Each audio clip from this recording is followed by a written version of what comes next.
Welcome the our channel. Today we how to verify voting power calculation on compound governance easy tutorial step by step clearly. Start by opening your web browser and navigating to the compound governance website. Once the page loads, locate the governance section in the main menu. Click on the governance tab to access the governance dashboard. Next, connect your Ethereum wallet by clicking on the Connect Wallet button. Follow the prompts to select your wallet provider, whether it's MetaMask, Wallet Connect, or another supported wallet. Once connected, your wallet address will display in the top right corner of the page. Now, navigate to the voting section on the left sidebar. Here, you'll see a list of proposals that are currently open for voting. Select a proposal to view its details. Scroll down to the section that displays the voting power associated with your wallet address. Take note of the total voting power shown for your wallet. To verify this value, you need to calculate your voting power based on your Compound tokens.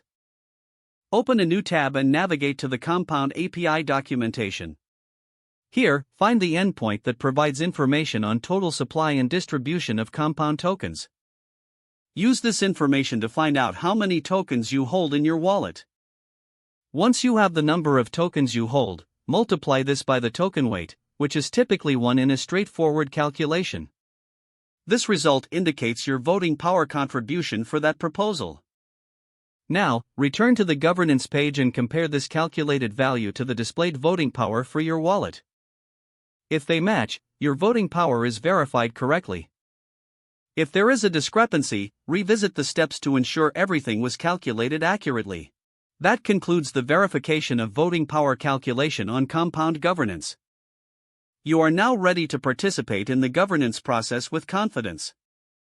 If the page does not load, refresh the browser or try again in a private or incognito window. Make sure you are using the correct email address, then retype it carefully to avoid small typos. If your password is not accepted, use the reset option and create a new strong password you can remember.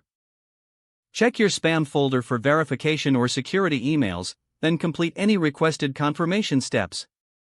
Enable two-factor authentication if available to improve account security and reduce unauthorized access risk. After signing in, review your profile details so your contact information and settings are accurate and current. Don't forget to like this video and subscribe to our channel for more step-by-step tech guides.